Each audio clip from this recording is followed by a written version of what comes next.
Well, my name is James Belt, and I go to the Westminster campus, attend the Westminster campus at Crossroads. I started going to Crossroads actually right at the beginning in 2002. My journey in Nicaragua actually started way back in 2006. Crossroads was planning this trip to go down, and kind of never imagined myself as a mission trip guy. I thought maybe I'd go on a mission trip or something of that sort, but never wanted to be a missionary, never really imagined myself doing that. Over the next year, they convinced me to go in 2007, the summer of 2007, to Nicaragua. And so I ended up going on my first trip, started to fall in love with it, although still never kind of feeling like it was going to be a part of my life for the long term. That changed in the spring of 2008. My parents came to me and my sister, and they said, hey, we really feel a pull to adopt one of the girls that lives in Puente de Amistad. I started to become more interested in what difference can I make there. I was starting to meet people and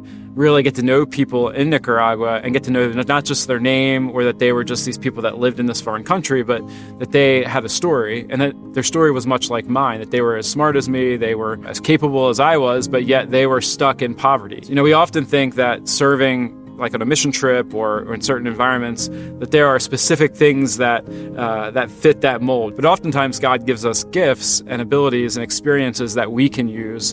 And he gave us that specifically so we can make a difference in someone else's life. I would often just spend time with the boys at the orphanage, and we would go play soccer, and then we would go on hikes through the community. And on one of these hikes in El Cañón means the canyon, we hiked up one of the hills that sits on top of the canyon, and we're out there and the kids are running around me, and I'm just kind of looking over this scene. That's pretty. Wind's blowing in the distance a little bit there, and just without really trying, I had this thought that came to my head. Where are you going? It wasn't anything I was thinking about. It was really, I feel like now God kind of speaking to me in some form. And I started to explore what it meant.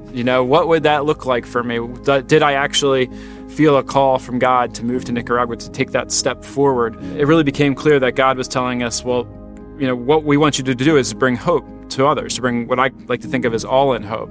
And that's, practical hope, a real opportunity for people to use their God-given gifts, and a reframed identity, being able to see yourself the way that God sees you, as loved by God and created on purpose and for a purpose. In taking that step, it's really changed my life, not just for those 3 years I was in Nicaragua, but moving forward. It's put me in a position to say, yes, there really is life in taking those steps. It was a life-changing thing. It was disruptive to my life, but it ended up producing more life than I could ever imagine. My name is James Belt, and I took a step to follow Jesus.